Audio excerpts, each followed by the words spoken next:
ஆண்டவர் கொடுத்த இந்த வாய்ப்புக்காக நன்றி செலுத்துகிறேன். முதலாவது அப்பாவுக்கு ஒரு பெரிய ஹாப்பி பர்த்டே அப்பா.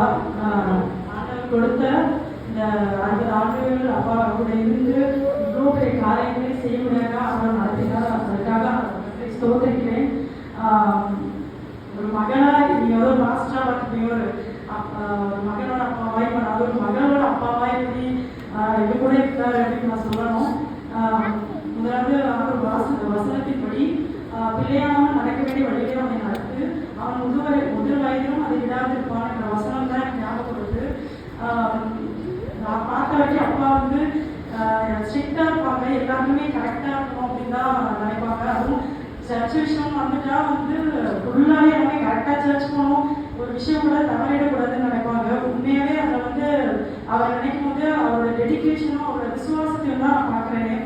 ஏன்னா வந்து அற்பமான ஆண்டவன் தான், ஆனால் ஆண்டவர் அவர் கூட இருந்து ஒரு சம்பூர்ணமான உதவி கொடுத்துருக்காரு.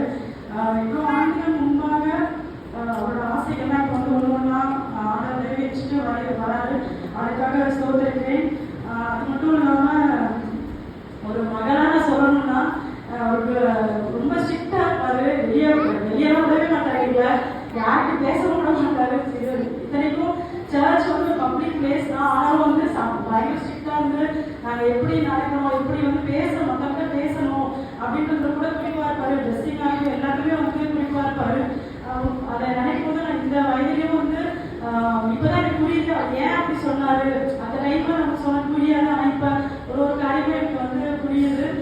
எனக்கு ஒரு நல்ல ஒரு தகப்பனா இருந்ததுக்காக நான் நன்றி, ஒரு தகப்பனை கொடுத்ததுக்காக நன்றி செலுத்துகிறேன். நல்ல தாயை கொடுத்ததுக்காக சொல்லணும். ஒரு பெஸ்ட் எக்ஸாம்பிள், ஒரு தகப்பன் எப்படி இருக்கணும், ரெஸ்பான்சிபிளா இருக்கணும், எல்லாத்துக்கும் கேரிங்கா இருக்கணும். அது மட்டும் இல்லாம எல்லாத்துக்கும் ஜாக்கிரதையா இருக்கணும், சேவிங்கா இருக்கணும், ஒரு வீணா செலவு பண்ணாலும் எல்லாத்துக்குமே ஒரு அவர் வந்து வரவேற்க தெரியாது, ஆனால் வந்து அதை வந்து எடுத்து வச்சு எங்களோட கல்யாண காரியங்களாக இருக்கட்டும் எல்லாத்துக்குமே வந்து கரெக்டாக அந்த டைம்ல நடத்தி முடிச்சாரு.